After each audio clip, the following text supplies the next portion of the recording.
My neighbor, Karen, and her man-slave, aka her submissive husband, have made my life worse for years and years. My family and I were immigrants in poverty for years, and she made things go from bad to worse. She would throw bottles off her balcony at our car. She cut up our treadmill.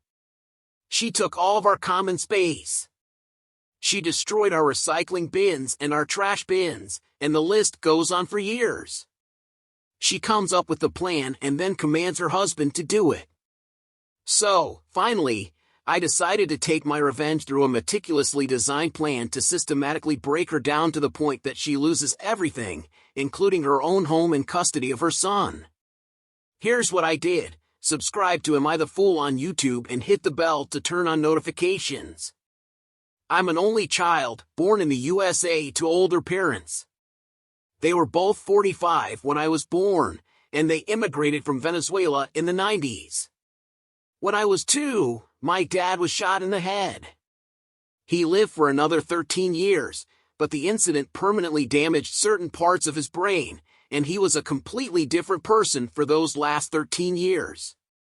He went from being the most loving, incredible, caring, compassionate person around to an aggressive, violent fool who blew up over the smallest things, but only ever at his inner circle, me, my mother, or other close family. He always managed to keep his composure around strangers for fear of somebody calling the police and getting him arrested. But he would later let it all out on my mom and myself, admittedly mostly on me. After the shooting, he could never work again, and my mom was forced into a position of being the family's sole breadwinner. We lived in poverty for many years because the USA wouldn't recognize her college degree, and she couldn't afford to go to college again, so she couldn't work in her field and had to start at the bottom of the ladder. Dad eventually died when I was 15 of issues related to his shooting. Now, when I was 7, my parents decided to move into a town with a better reputation for their schools than the one we were currently living in, so that I could attend a better school. They bought a house literally on the edge of town. Most of this town is incredibly expensive, but because on the other side of our street and across the town line there's a big complex of government-subsidized housing, our area is much cheaper. This is the house with the full neighbor. The house is a 3-family. For the last 16 years, we have owned and occupied the first floor, while the terrible neighbor lived on the second floor. And recently, the third floor has been occupied by over 10 owners and tenants. Over the years, none have stayed more than 3 or 4 years, and some have stayed as little as a handful of months. Now, the second-floor neighbor, let's call her Karen because obviously she has a husband we'll call Bill, and they have a young son named Henry. So, this is where the story begins. When we moved in, Karen and Bill had already been here for a few short months. The 3 of us also on the first floor, Karen and Bill on the second, and the original third-floor owners bought the house from the same crew who had bought it and turned it into a 3-family, fixing it up in the process. Karen quickly showed her true colors as a bully. Over the years, there have been countless examples of nasty stuff that she's pulled. Her husband Bill is an immigrant himself, and he doesn't speak very good English. He's very submissive to her and does whatever she wants, then in front of other people, makes himself out to be physically dominant. In our first years here, they used to fight a lot, which we would hear regularly from downstairs. They would yell sometimes for hours, and occasionally it seemed like things got violent. Henry was born maybe 10 years ago, but he doesn't factor into this story until much later.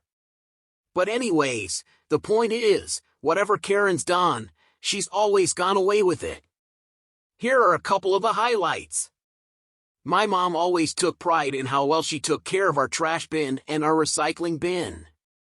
Every month, she'd give them a quick rinse after that week's trash day just to make sure they wouldn't develop a smell or a colony of bacteria wouldn't move in. Karen apparently wasn't so diligent, and one time her recycling bin got really nasty, and I mean really nasty. So, she just left it out back. The context being behind the house is in a backyard, It's just pavement with a parking spot designated for each unit, and began using our trash bin. Lo and behold, ours started to get nasty, and Mom quickly went from spending 3 minutes rinsing it out every month to about 45 minutes scrubbing it with soap and water to clean it out. Eventually, we decided we had enough, and she and Dad sent Karen and the third-floor tenants of the time a polite but firm email that basically said whoever started using our recycling bin, please stop and use your own. You never asked our permission, and we take good care of it, and ever since you began using it, it's become disgusting. We knew it was Karen and Bill, but Mom and Dad figured it was more polite without a call-out, and they didn't want to start anything. Within a week, 2 things happened. Karen and Bill got a brand spanking new recycling bin, and 1 week later, we found ours had been mysteriously destroyed. Someone took a knife to it and cut it to pieces. We had no way of knowing who it was, but we had a pretty good feeling we knew exactly who it was. Yes, we had to get a new one because we had no evidence of who did it. Though my parents didn't say anything about it back when we could afford a car. We haven't had one since our first. A few years here, we used our parking space out back every time that Karen and Bill hosted a party, which back then was surprisingly frequent. They would toss their trash over their balcony into the general vicinity of the trash and recycling bins out back, which is literally right next to our designated parking space. Most of the dents we had on our car, an '88 Toyota, were from bottles thrown from the second-floor balcony. We had windows break a couple of times, same deal. Each time it happened, my parents would politely go upstairs, knock on Karen and Bill's door, and respectfully ask them to stop throwing stuff over the balcony because we know you don't mean it, but sometimes it accidentally hits our car. Each time they went and did that, Karen and Bill stopped, but they would do it again until they got caught during their next party. Again, though, my parents never wanted to escalate the situation, so they never justified taking it further than knocking on her door and politely asking them to stop. This is another example of Karen's utterly terrible behavior, but it is also relevant for the revenge part of the story. So I'm putting it after this section.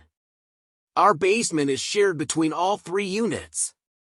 Each unit has a designated space boxed out, kind of like office cubicles, and there's some designated common area in between. Years ago, maybe 8 or 9, Karen and Bill completely filled their designated basement cubicle, so they just started piling stuff all over the common area. Eventually, they developed this enormous pile of junk in front of Unit 1's oil tank for heating. My mom and dad never said anything because it happened over a long period of time, and they didn't want to start a fight.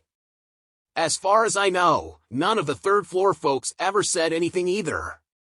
But it got to the point where she and her husband were taking up common space area that was easily twice the size of their designated cubicle. Now I'll be the first to admit that for many years, my parents and I weren't great neighbors either. We didn't bully anyone, but due to my dad's condition, he could be triggered by seemingly anything, and suddenly he'd be in a rage, and we'd all be yelling. I grew up in that generally chaotic environment, and yeah, there were several times when the police were called to our house for noise disturbances. But we kept to ourselves, and we were nothing but polite and respectful to all of our neighbors, always. That said, you can imagine that our first priority was always my dad and his stability, and we had enough on our hands with that. So he and my mom always swallowed their pride and avoided doing anything to antagonize Karen, no matter how terrible her behavior got. And believe me, there are plenty more stories on top of the ones I told. But after my dad died, I developed my own issues for a while with mental health. Growing up in a constantly chaotic, violent, aggressive environment took its toll on me, and for a while, I had deeply depressive tendencies. I struggled with these tendencies for years and eventually wound up graduating high school after 8 years of attending classes in some form or another. Similar to when my dad was sick, I became my mother's top priority at that point. So again, Karen and Bill kept getting away with all of their nonsense. I got better, though. Nowadays, I'm even off my psych meds. I got my act together and graduated high school, even college. I have my bachelor's degree, and I'm doing some post-grad stuff for my master's.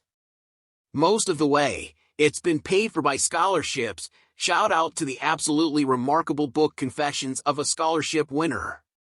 But I recently decided that as an adult now, and therefore as someone with a little more say in things around the house than when I was a kid, I had enough of watching Karen bully my parents, particularly my mother, for so many years.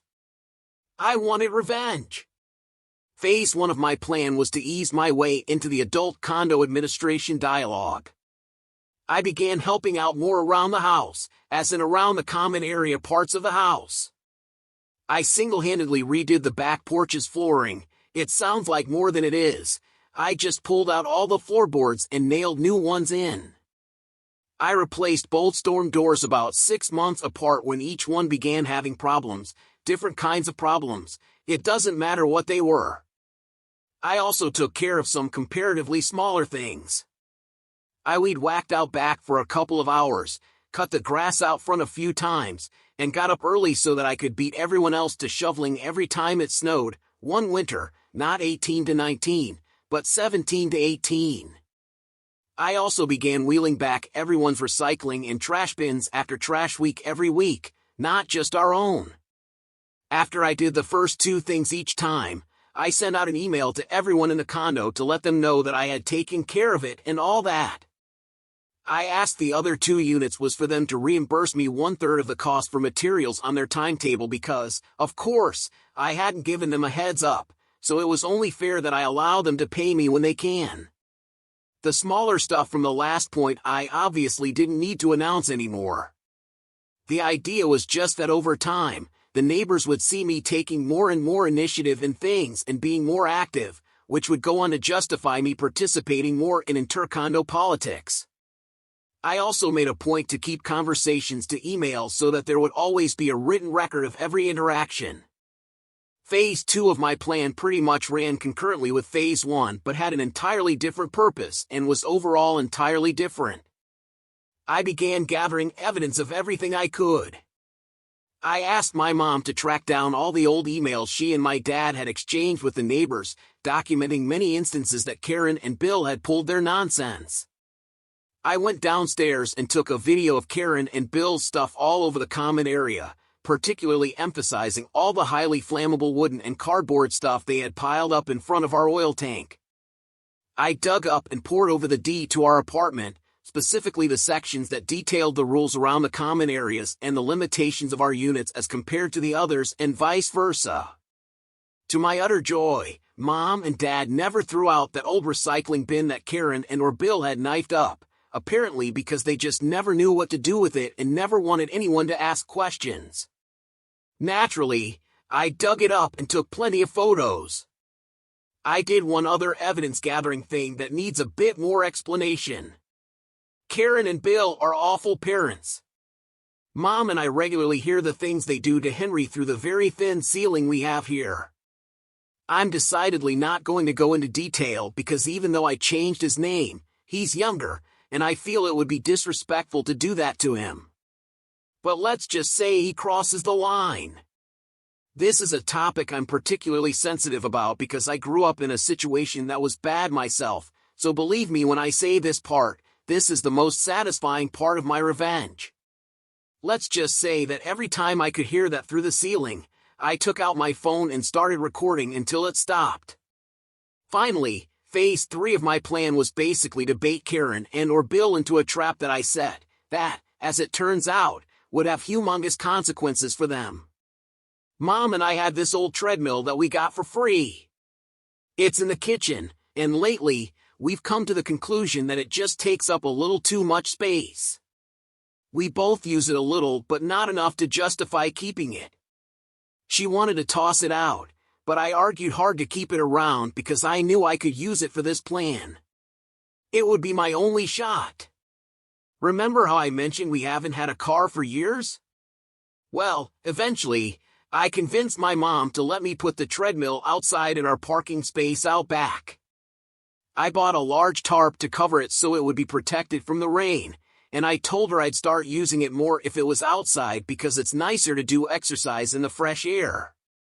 I sent out an email to Karen, CC to Bill and to the current third floor folks, asking her to move all the things in front of our oil tank in the basement somewhere else.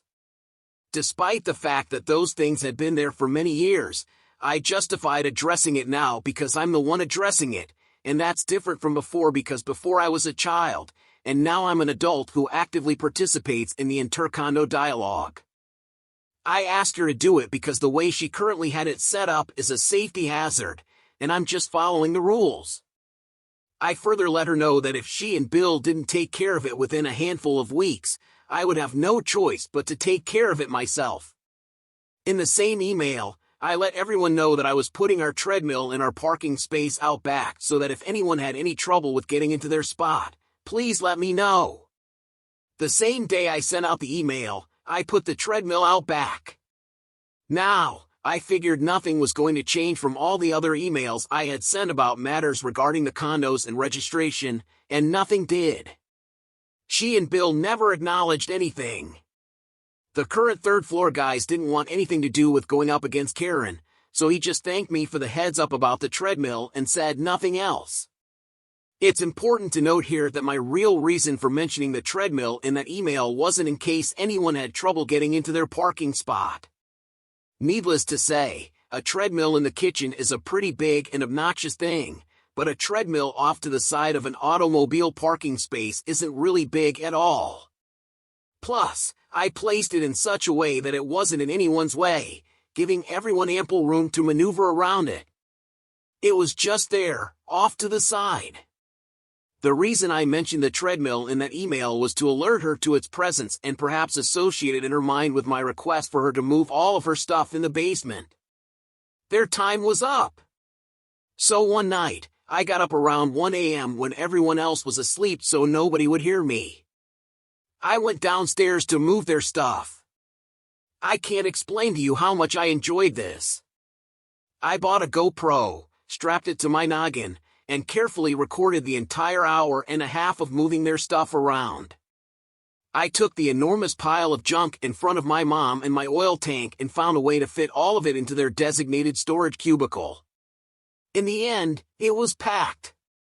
I have mild OCD, and I nearly exploded at the end from how well organized physically everything was, so that everything was nearly packed together, and all the space was used at maximum efficiency. It was glorious, packed from floor to ceiling and almost from wall to wall all around. If you can just imagine one massive, near-perfect rectangular prism of junk, that's what I had created. It was a masterpiece. I was so proud. On the side the door was on, there was enough space to walk to either wall, but you couldn't move into it anywhere. I got back upstairs to our apartment, and I couldn't sleep the rest of the night. I was beyond excited. I wound up watching Infinity War to prepare for Ant-Man and the Wasp's then upcoming release. Sure enough, Karen and Bill took the bait. I must have been at school or work when they first discovered the basement because I never heard a thing about it. In hindsight, it was probably best that I was out, even though I would have savored those angry shrieks like nothing ever before.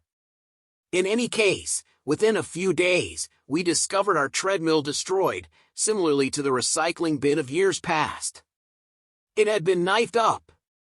I can imagine they probably wanted to straight up take a hammer to it, but they didn't want to make much noise, so they wound up just tearing the thing apart with a really big and sharp knife. They had seen we were using it, and aside from our trash and recycling bins, it was our only property that they had access to at that point.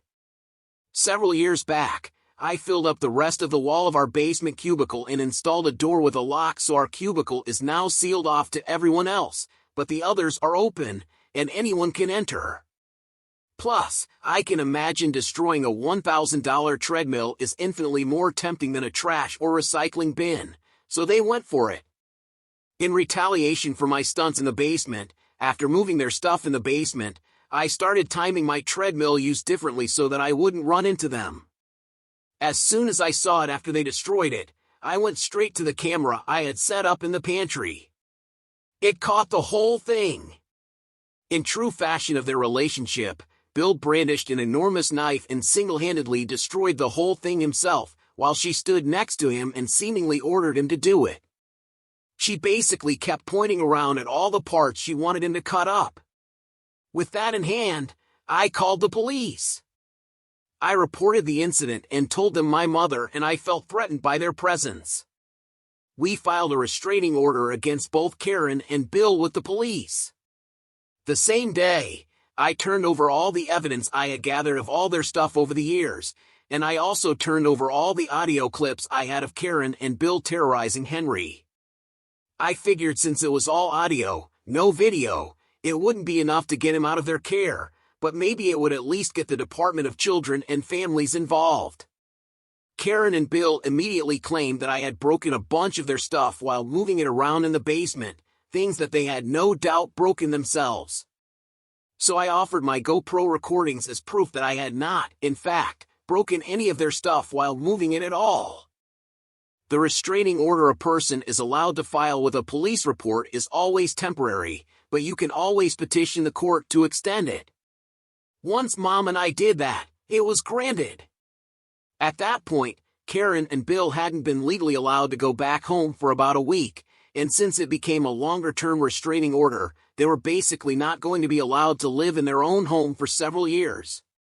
So they made the obvious choice to sell the house and move elsewhere. Needless to say, selling a house you're not allowed to be near is a difficult task, and moving all of your stuff out of said house is even more difficult, particularly when you have so much of it. They wound up coordinating the entire house's sale from afar, with their realtor being the only person who came around to show the house. Once it was time for them to move, some relatives of theirs came around and packed everything up and loaded it onto a truck. Also, I was right. Based on my recordings alone, Henry wasn't taken from their custody, but DFC did get involved. I heard from their family they came around to pack up their stuff. Though Karen and Bill did wind up losing custody of him, they didn't say much as to why, but they basically implied that their terrorizing of Henry ramped up a lot after everything went down between me and Karen and Bill, which is the only part one feel guilty about. But in the end, I hope this is a situation where the end justifies the means. At which point, DFC was already sniffing around, so they wound up losing custody of him anyway. I have no idea where Henry wound up, but wherever he is, I obviously have nothing against him, and I hope he winds up in a much better situation than he was. Finally, I will say, for two such inordinately obtuse and disgusting human beings, they had surprisingly decent family members. The few times I ran into them and made small talk when they were around, they were pretty apologetic about the whole thing. I got the impression that this isn't the first time they're apologizing on Karen and Bill's behalf. I hope Henry is taken in by one of them and not chucked into the foster system. Here's hoping, kid.